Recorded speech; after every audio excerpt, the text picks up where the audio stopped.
Oh, hey, everyone. Welcome out to another episode of a Nerd Named Mark podcast. It's me, it's Mark. It's been a bit. I think the last episode I did was the WrestleMania predictions with K20 and Stickosaurus. Been really busy, and I've been trying this year to, kind of be a little more oomph with the podcast, a little more consistent. That's not the case. Work has just been kicking my ass so much. And now I'm trying to figure out from a standpoint of like the podcast, because I host through podcast for Spotify, and it gives me the video option, right? And so I'm like, all right, well, if I put the video on, right, like it does the audio also. My hair is a mess. That's why I have the hood up because it's just like, ugh, I'm haggard. I'm haggard as fuck right now. Almost said Hagrid. Um, but so I'm like, all right, well, if I put the video up on here, right, it doesn't have my intro music or anything because I don't have like a splash little intro thing for video versions. So I'm like, do I put the video up then? Because then there won't be like the little music intro to kind of wean you in. It's like a cold open. And I'm like, I don't know if I want to do that. But I'm going to test it out. So this is going to be the trial and error of putting video versions up of the podcast up on Spotify. I may be returning and putting them also on YouTube as well. And yeah, because I'm trying to diversify the YouTube channel, like I'll go over some collectibles and stuff like you can kind of see, but not really how I have my camera set up. Actually, I could move it slightly, maybe. No, it doesn't want to move. There we go. I do have, you know, I moved some camera stuff around. Well, not just camera, like my desk thing. I just rotated it this way, moved the shelves to kind of like maximize the office area space that I have because I don't, still living in the same place after, years and years, and you kind of start to run out of space for things. The amount of totes that are now in my half kind of semi almost like a walk-in closet of just merch and stuff is getting obnoxious because I'm running out of space. And it's like, well, hopefully we'll get ourselves a bigger place within the calendar year so that way there, one, I can have a better studio slash office setup, and two, I can have more space to display stuff. Because even with how there's like, yeah, I have some empty shelves, but I have stuff that's already going to be going there, and you can't really tell above me. They're like, these shelves behind me go way up to almost the ceiling. There's still, I think, two or three more shelves cubes above them, and it's like, all right. And with the increase in physical media purchases, I'm like, man, I'm really putting myself through the ringer with how much stuff I've been getting.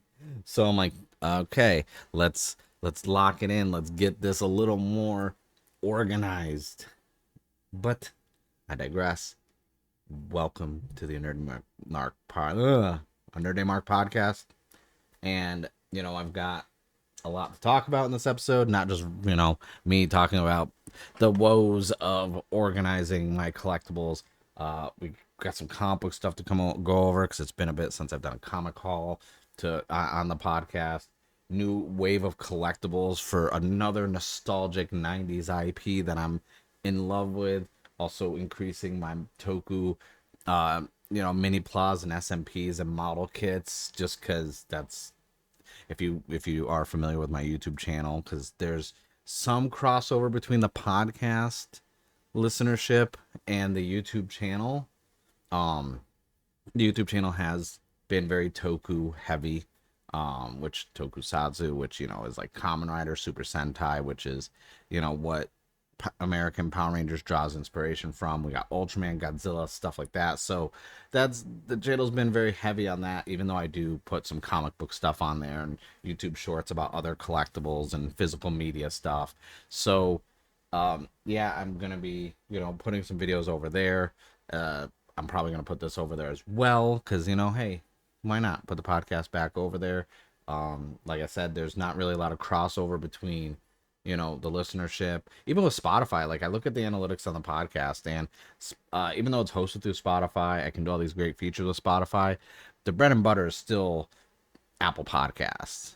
And I love all of you who check me out on Apple Podcasts. And if you do have Spotify, why don't you go over there, subscribe, and follow the podcast there? Just because I can get a bigger breakdown of analytics. So I can see, hey, this is the main part where people are listening. This is where they stop listening. And then I can kind of fine tune what's working with the podcast. And also there's some cool interactions. I could do Q&As on there, polls and everything else, which I think is really cool. I wish more podcasting apps gave us that. So let's see. I don't know what to start with first. I think I'm gonna start with the collectibles because I'm really excited to talk about this because I just finished recording all the videos for them. And Goosebumps, big fan of Goosebumps.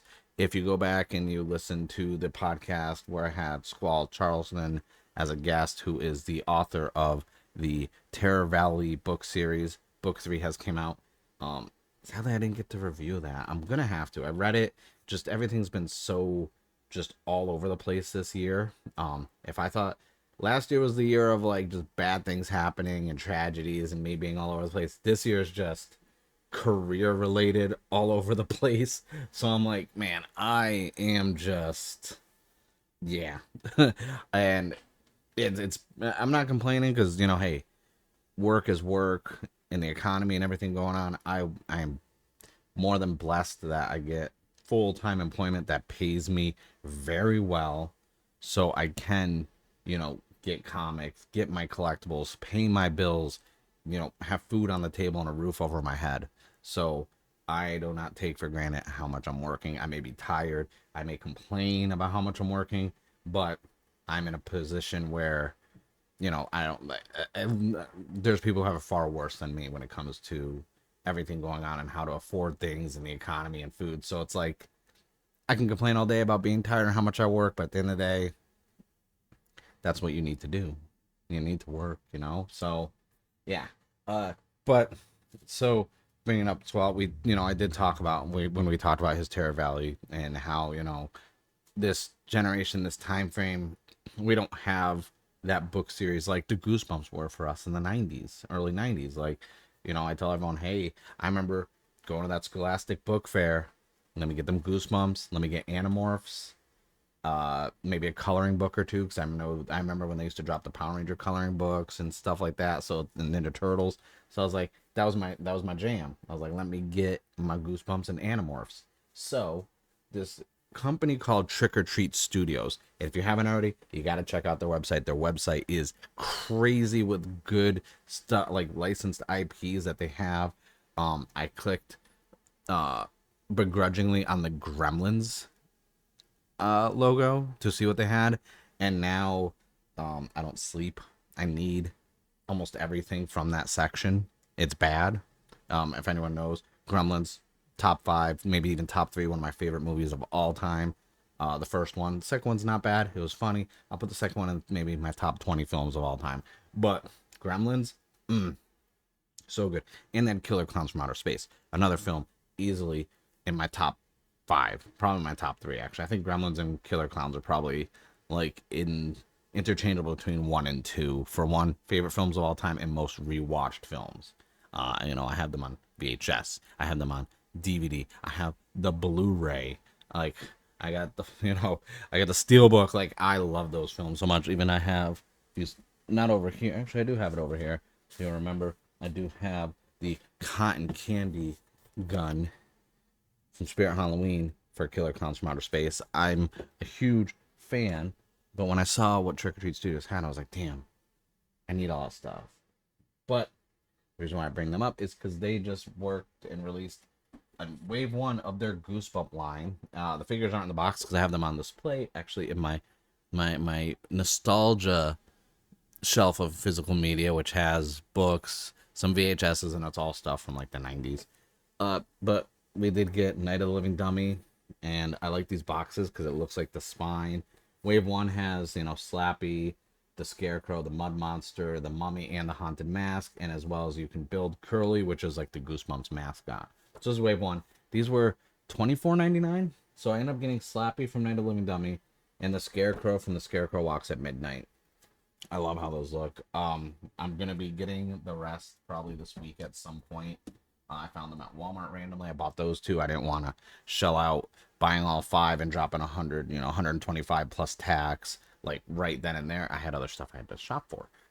Essentials, and essentials come first. So I just picked up 2, and I was like, all right, I'll go back. I'll get those. Luckily, they are still in stock. So I was like, all right, we can get them.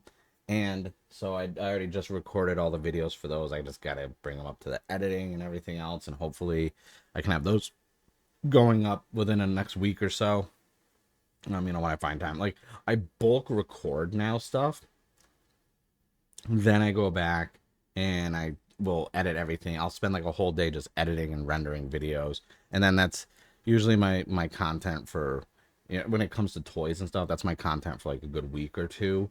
And then in between that, I have my supplemental content, which is like reviewing shows, tokusatsu shows right after they air. So that way there, it's like I have my guaranteed, weekly content. And then I have these little sprinkle of like, oh, a random toy review in there. So it's nice to kind of have a break in between the content types. And in between that, I got more into short form content. Not really TikTok as much. I've been focusing more heavily on YouTube because I think there's more benefits of the YouTube shorts compared to TikTok. Just from the standpoint with YouTube shorts, one, I'm monetized, so there's that. I'm biased money. But two, I can sit there, put a short up, link it to a related video on my channel, and then I've noticed, okay, these shorts are getting, anywhere from 500 to 1,000 views, but then the click through rate to the linked related video, that's almost boosting my viewership on those videos by like a third, by like 30-40%. So I'm like, okay, this is how we're doing the content shit. All right, I get it. That works for me. Whereas it's kind of the same thing with the podcast. That's why with the podcast, I was like, well, I want to have a video version because when I'm showing off the toys, I'm talking about comics. You can see the covers, you can see this. So it's like, if you're listening right now, like, I appreciate it. I'm glad you guys listen. But if you want to see the comic covers and stuff, because like for me with podcasts, I listen to so many. And very rarely do I get the opportunity to sit down and watch a video version. But when I do get the chance, I'm like, oh man, I was like, it's kind of fun. It's also tough when it's a solo podcast like this. It's just me talking to the camera. If I have a guest, that makes more sense. But you're just gonna watch me talk for 30 to 45 minutes, sometimes in an hour, depending on what I'm doing a video on. I get it. All right, it's rough, but that's it. That's all I'm saying about that. So we got the goosebumps out of the way. Next up, for my tokusatsu fans, which is also me, um, the newest Super Sentai series, which is number one Sentai Gozuger, they every time Super Sentai every year, this and that, they have their Megazords and the Sentai Rangers. So Bandai releases sets and waves for these mini plas, which are usually the little Zords, the Megazord stuff, but they're model kits. You have to build them yourselves, put the stickers on them. You kind of see for those watching, like each box has different pieces you build, then you connect them all. So I just got the second wave, which I'm really excited to build and put together and then do a video for that because not a lot of people, and I had some people even come and tell me like there's not a lot of people who are getting into this stuff. There's not a lot of people from an English speaking US standpoint that are doing videos on this stuff. There are a few of us who have been covering candy toys. I've been covering them now for over 3 years. It's very niche. I get it, but is what I enjoy. I don't mind being in a niche when it comes to content creating. And that's kind of it really for like newer like toys and collectibles. I have drastically slowed down how much stuff I'm purchasing from toys, just not from saving space, but just because there's been a gap in like what's been coming out and what's been kind of appealing to me. That's like I'm very picky. I don't just buy everything. Like the NECA Toonie Terrors, like I finished all those, and every once in a while I'll see a new one that drops, and I'm like, all right, I'll get it. But I basically have every single one ever released, and then also from the standpoint of like my model kits for the Figurized standard from Bandai, like I finished all the Kamen Rider ones, and they're gonna be releasing some new ones, and I'm like, okay, I'll get those. Gundam, I've kind of fallen out of Gunpla just because I have so many kits in my backlog, but I don't have space. And the Gunpla kits, though, like some of the ones I have are very expensive, and I want to build those when we get a permanent place like a house or a condo or something like that, so I can display them properly. I have 2 detolfs I haven't put together that are in my closet because one, you don't want to put a detolf together and then try and move. Okay, there's just a glass pillar display case. I don't want that breaking. If that breaks, I'm gonna be hurt. I'm gonna be so upset. So, from a collecting standpoint, it's kind of slowed down this year, but it's been, the staples, my Sotos, my mini Plas. I'm still getting comics, which I'll be going over in a couple minutes, and games. Still playing a lot of games, which I'll probably talk about after the comic books, and then we got to jump into some movies because I've seen a lot of movies. That's kind of what my downtime has been, just watching movies, going out to see movies, stuff like that, just to it's nice to relax and not always be plugged in online and on my computer, which is why, like, social media standpoint, my time has drastically been cut and this and that because I'm just like, I don't want to live on my phone. I don't want to live on my computer all day. So, comics. So, first off, I know you see it for those watching, you kind of see it in the corner. I had to get a new short box because my other one's full. I went with the BCW Supplies, the printed graphic style one with Doctor Doom on it. I love this. I love Doctor Doom so much. And, nice montage of the heroes on one side. I don't really care about that because I want the Doctor Doom side. Like, that's just, I love Doctor Doom. And I've drastically, and I talked about it earlier in the year, but I haven't really done a full update on it. Actually, they're still in the bag, so I take the bag out. I've drastically cut back on a lot of my pull lists. It's mainly just because there's a good amount. Like, there's a good amount of comics coming out, right? But I'm trade waiting on so many just because I feel like um one, space, right? Comics, they're not expensive, but there's just not a lot of time to really that I can actually dedicate to reading all the books. So, like, I do read a lot digital, and other than that, it's just my pull list has been gutted.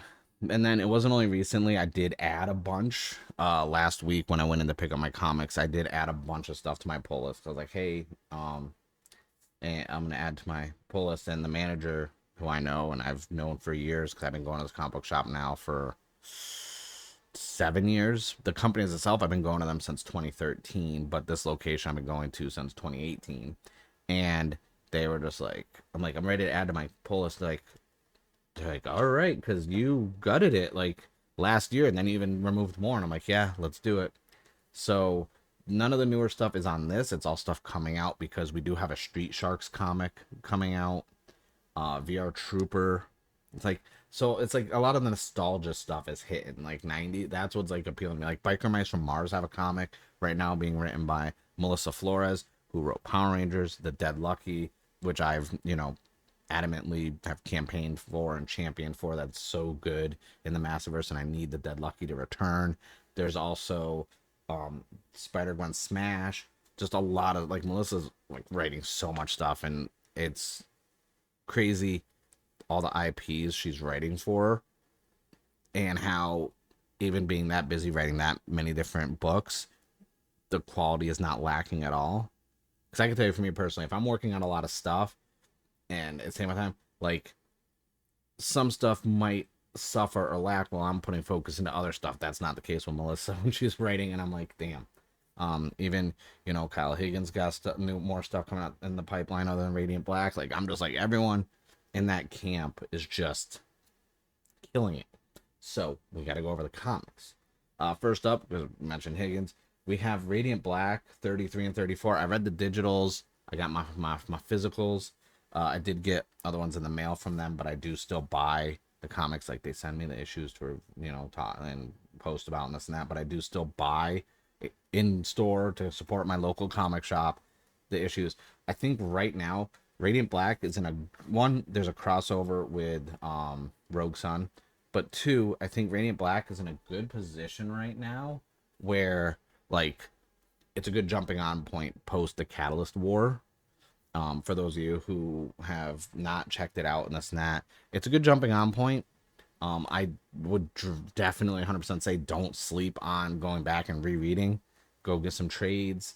That's like it's really good. It's been very consistent, and for how long the run's been around, it's still a young IP, really, but just how much has gone into that whole entire world, not just you know uh Radiant Black. You had Rogue Sun from Ryan Parrott. You had the Dead Lucky from Melissa Flores, which ended, but it's still really good. You had, um, oh, what is it? Infernal Girl Red 1 and then Infernal Girl Red 2. You've had, No One. Like, there's a lot of good IPs in this whole universe. Like, it's good. The Massiveverse is so good, and I'm not just saying that because, like I said, I still buy the comics, so it's not. Oh well, Mark, you know, has been given stuff from them and this and that. It's like no, like even the big hardcover, which I can't reach. I, you know, I bought that. I did a Kickstarter out of my own pocket. The Massiveverse card game. They sent me a cool preview of it, but I still did the max amount for the Kickstarter to get everything for that. It's like it's such a good, comic book universe, and I'm really enjoy it. If you're a fan of like superheroes or tokusatsu and Power Rangers, it's a little bit of everything for everyone, and so that's always been like the staple on my pull list. And Image Comics has been great. Well, the Image has had a lot of good IPs lately. Like I have to even do some more research and refine and go back and add even more stuff to my pull list when I go back next week. Now, outside of that, everything else has just been Marvel, but not specifically everything Marvel, just the Ultimate Universe. And it's been a little bit, so we're gonna go over what I've gotten. So I got issues 4 and 5 for Ultimate Wolverine. Um, I'm still not 100% sure. While I pulled the covers up, how I'm feeling about this run. Um, it's no surprise to anyone. I've been adamant about it publicly. I've never been the biggest Wolverine fan from an X-Men standpoint. Like Kitty Pryde and Cyclops are like my two favorites. Um, I never really Wolverine never really did anything for me. Like the films were good. I think there's too much Wolverine focus in the original X-Men films, not the ones with McAvoy and Fassbender. And it's just like I don't know. I just never was really a big Wolverine fan. Even in the animated series, like I was like, it's not. I've always liked Cyclops, and I know a lot, and Kitty Pryde. I know a lot of people, like to troll and shit on Cyclops, but the man's a beast when done properly. Okay, I'm just saying. Next up, this is a comic I'm far behind, but I'm like so dedicated to just the Ultimate Universe and pulling everything is Black Panther. So we have issues 14 or 15 and 16. Um, and like I said, I'm just so I can't even talk about the run. Like the last issue I read for it was probably issue like 9. I felt like there's too many characters just pushed in this run so early on because you had Moon Knight, Doctor Strange, you had Storm, Killmonger. Like I was like, there's so many people in this book, and the writing was good and this that, but it was just I don't know. With everything else I was reading, I was putting more focus on those instead because the next one I got from Peach Momoko is Ultimate X-Men 15. This is for me like the premier like run in the Ultimate Universe right now. I love Ultimate X-Men. I like that Peach Momoko kind of gives it that suspenseful supernatural manga feel and storytelling and artwork to an X-Men book. I never would have if you had told me on paper that's what you were gonna do, I was like, I don't know if that's gonna work. It's become since issue 1 my favorite run in the Marvel Ultimate Universe right now is freaking Ultimate X-Men from Peach Momoko. It's so good. If you haven't already, go check it out. I believe the first 2 trades are out now, which covers up to issue 12. So if you haven't already, or issue 10, I don't know how far because I haven't bought any of the trades yet. If you haven't, go check them out. Local comic book store should get your priority. Give back to the community and your small businesses and your mom and pop shops. Go to those local comic book shops, please. I go to like 3 different ones before I go anywhere else. Next up, the main book, the Ultimates. I got issues 11 and 12 of those, and I'm not gonna lie to you, it's been good.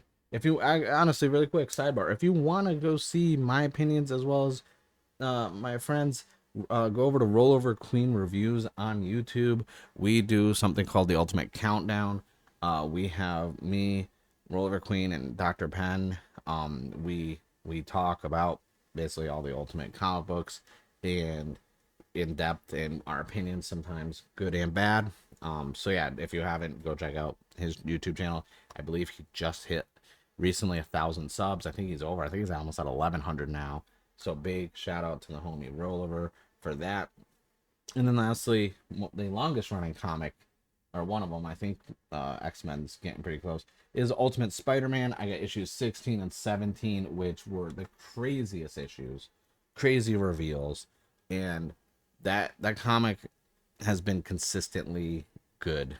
It's, as much as I love Ultimate X-Men, I think from a standpoint of my taste in comics and manga and stuff, that's why I have a biasness towards how much I like it. Whereas Ultimate Spider-Man objectively has been the most consistently well written comic. I mean, it's Hickman, okay?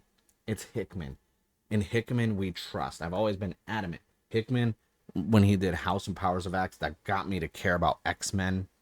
You know, I'm, if Hickman's name's attached to it, I'm gonna check it out at least. But at least I know, even if it's a character I don't like or I'm not familiar with, it's gonna be good, and it may get me into that character. Obviously, you don't need to get me into Spider-Man. I've been over this in my history of Spider-Man. Like, first comic book I bought with my own money when I was like 6 years old was a Spectacular Spider-Man, one of the anniversary editions. I had the lenticular cover, um, and I was lucky enough later on in life to get that signed.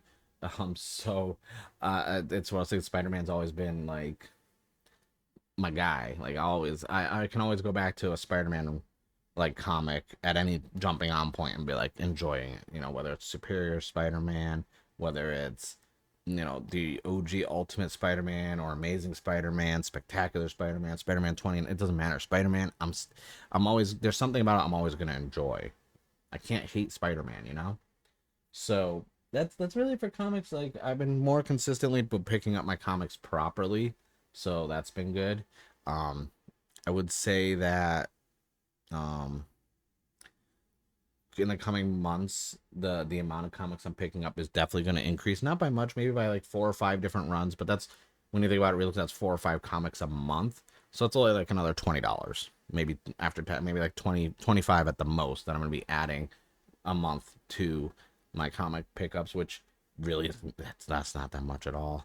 Um, I'm hoping maybe no more 90s nostalgia stuff gets comics, anything from my childhood, so I don't end up adding to my pull list, because I don't want it to be like when I was pulling like all the Image stuff, Marvel, DC, and all these other indie comic ones, when I was like, okay, I'm getting the Hulk and War of the Realms with Thor, and then I'm getting, you know, when DC was doing the newer reboot on everything, I was like, all right, I was pulling Wonder Woman, Green Lantern, Green Arrow, Green Lantern, 2 different Green Lanterns, and then on top of it, I was getting, the Ultimate Marvel stuff, and then I was getting Power Rangers, and I was getting Something Is Killing the Children, and all, and I was like, listen, it's too much. It's too much for one man to handle when it comes to comics. I'm running out of space. This is like,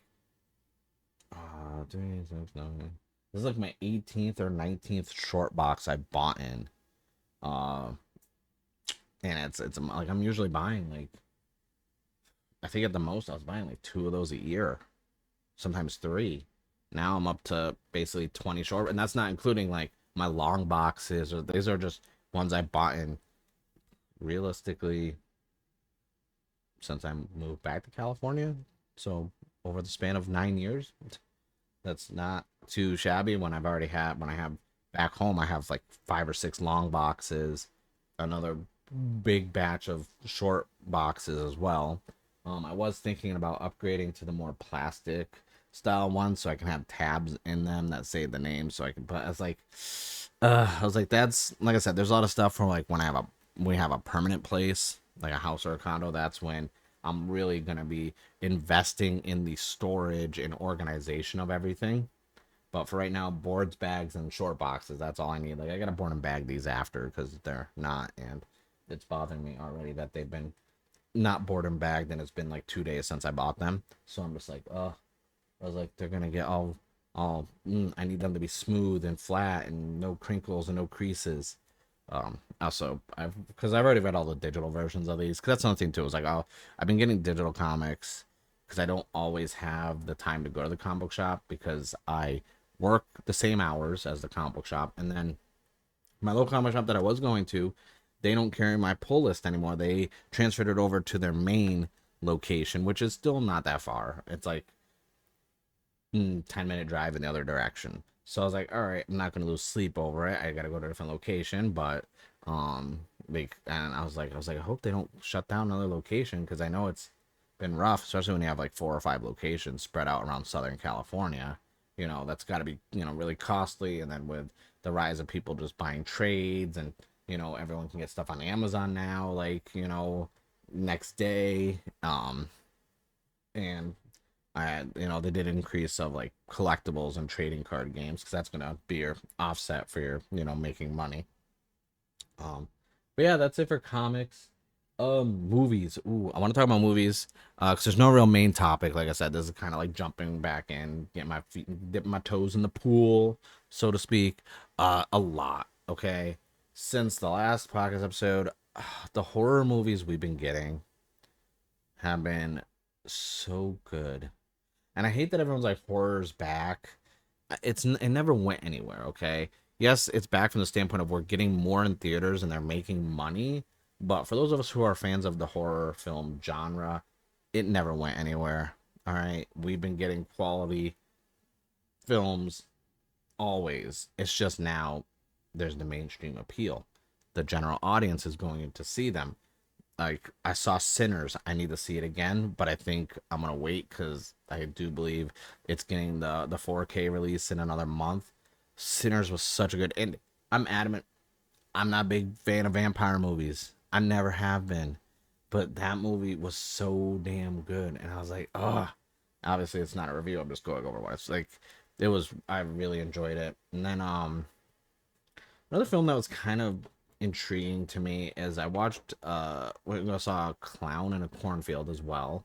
That's another one. That one to me it was very campy and cheesy, but I saw it from the lens of like, okay, you know what? This could be a good film to like introduce someone to horror.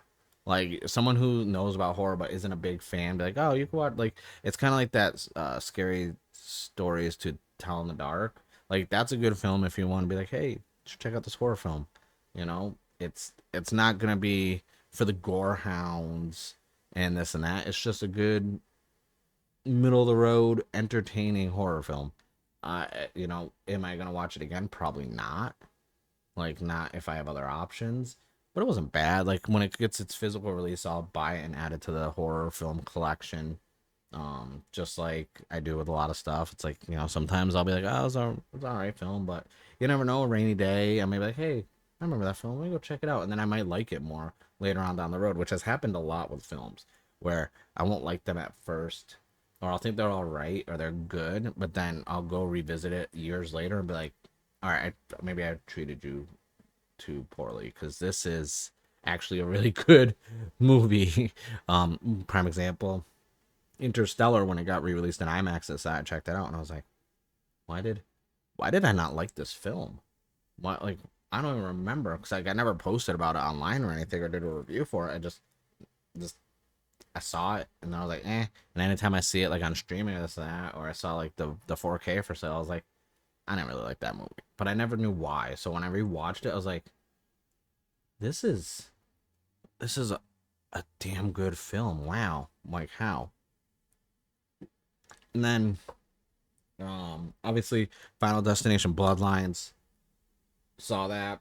There's something about Final Destination films where like I never go into them being like I want the best story ever. I just want to see those gruesome kills, like the domino effect of the chain reaction of bullshit that leads to someone getting murdered. But this one was actually very intriguing. I like the idea that it's a when they stopped the initial premonition, it's now been decades later, and now the kids are like the ones that are in trouble from it. And I was like, that's really cool. And some of those kills were really, really gnarly. Obviously, the final appearance and cameo, not even cameo because he's a part from Tony Todd. Um, he died earlier in the year, which it's weird. So I'm 39, right? And I feel like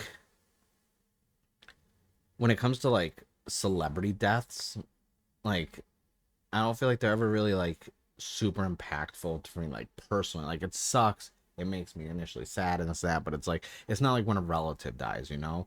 But I've met Tony Todd years and years ago, and I've always been a fan of his work. And it's one of those things where it's like it did actually kind of hit me pretty hard. I was like, oh man, like he was an icon, a staple, like all the stuff I've seen him in. I'm like, and actually getting to meet him, like it's like damn, it's kind of like the same thing with like Stan Lee because I didn't get to meet him, and it's like one of those things where it's like I was like, that's a void, because like anytime he popped up in a horror film or anything in general, seeing the voice of Venom, stuff like that. It's like damn, like it sucks, Um, but yeah, so his final appearance in that, everything, like it was just a really good film. Some wonky CG towards the end, but you know what? It's still a lot of fun. I plan on picking up. I can't wait to I will watch it again.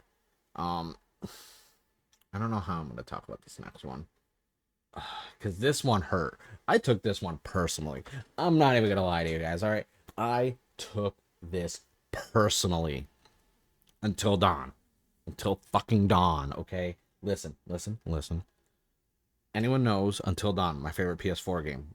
Top 5, one of my favorite games, And I platinumed it. I even marathon streamed it on Twitch when I went back to Twitch after Mixer shut down. One of my first streams was I'm gonna marathon Until Dawn. I'm gonna play it as many times and see how many endings I can get. I even made a new PSN account so that way there I could keep track of the trophies. I binge played the shit out of it. I love that game so much, right? So then they put out a film. They announced the film. I'm like, okay, we're getting when it was in production before we got any teasers or screenshots or anything, just Until Dawn. And I'm like, okay, I'm here for this. You have the story right then and there, and hear me out. The game sold well, right, really well, but the amount of people, when you think of how many people go to the movies, the amount of people have actually played Until Dawn compared to who's going to go see the movie outweighs it. So you can easily just redo the whole entire Until Dawn video game as a movie, right? It's basically a movie anyways. This film was a hybrid of Cabin in the Woods and that Happy Death Day movie. And I was disappointed. If they had named this film anything else other than Until Dawn, I would actually really enjoy it and thought it was really good. But the fact that it has Until Dawn just right there, and also the fact that they kind of hint that like it's like I feel like by the ending I think it's a prequel to the video game because the cabin is shown eventually at the end, like in one of the last little scenes. So, but still, because they had Dr. Hill is in this, and that's played by the same actor who played him in the video game. Everything else really cool, but man, like unless they make an Until Dawn 2 and it follows that cabin and that story, like I don't care.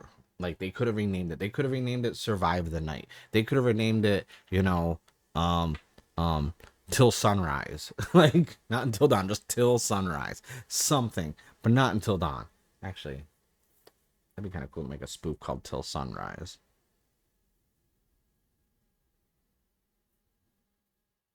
I'm not gonna lie, that's actually a pretty good fucking idea. And I came up with it. Nah, someone else probably came up with it first. Uh, but yeah, that movie just broke me because there's so many good parts, elements of this film, but then it's like I have to remind myself this isn't fucking Until Dawn, and then I get hurt again, and I'm like, fine, whatever, hurt my feelings. I ain't gonna be sad about it. I mean, I will, but I won't. Um, but yeah, that's kind of it for like the horror movies. Other than that, I re-binged all of the Mission Impossible films in anticipation of the newest one. And at the time of recording, I have not seen it yet. I will be seeing it probably the next day or two. Um, I really enjoy that. I saw Lilo and Stitch, by the way. So, I've never seen the original one. I'm just putting it out there. Never saw the original Lilo and Stitch, and so I have nothing to base it off of. Um, I've heard from people who have seen the original one and were big fans of it that this movie was trash. I enjoyed it. I thought it was funny. I thought it was good. But at the same time, like I said, I've never seen the original. Will I watch the original? Probably not. I'm not gonna lie to you. Mainly because I don't want to, and I don't have enough time to watch everything that exists.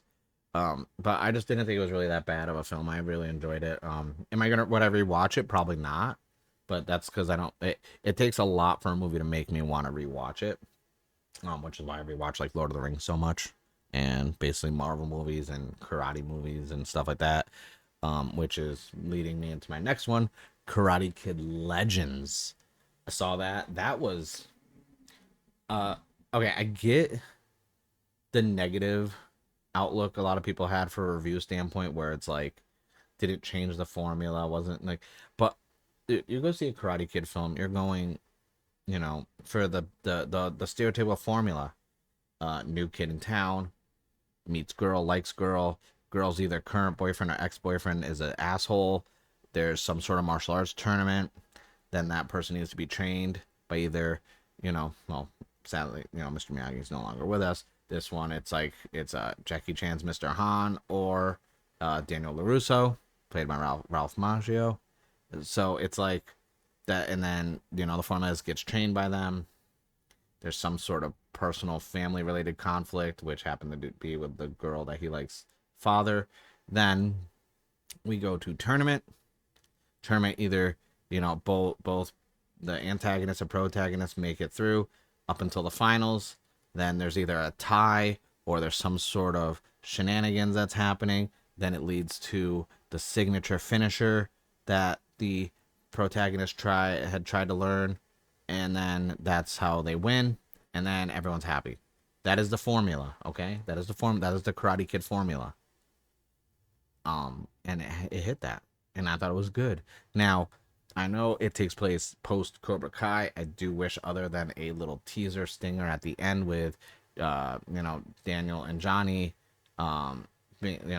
talking briefly. I wish there was more ties to Cobra Kai, because Cobra Kai, ended earlier in the year, and that's also why I think they delayed this film, because they didn't want it to come out the same time as Cobra Kai was airing its final season. So I wish there were more ties to that, because I really enjoyed Cobra Kai. But at the same time, it didn't need to be. It wasn't about Cobra Kai. This was about the new kid. So I was okay with that. I do think it was a good film. I enjoyed it thoroughly, and this is one I'd watch again. Um, and I'm trying to think. I think that's it for movies. I'm about to watch later on tonight The Accountant 2, because I believe that's being added to Prime. I don't think it's added right now at the time I'm recording this. I think it's being added at some point this week. I don't know when this podcast is even going to go live. Probably in the next couple days or so. So by the time this goes live, I would have watched The Accountant 2. And yeah, that's really it. I haven't. That's movies. That's the games. Games. I've been playing a lot of games.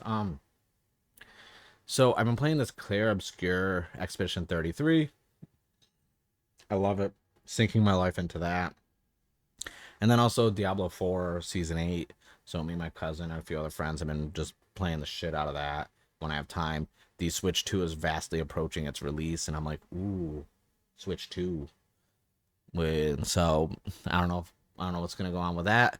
But that's really it for games. Like, I've been working so much, so I don't really, have time to play that many games. But that's it. That's it for the podcast. That's it for the episode. I'm gonna be more consistent.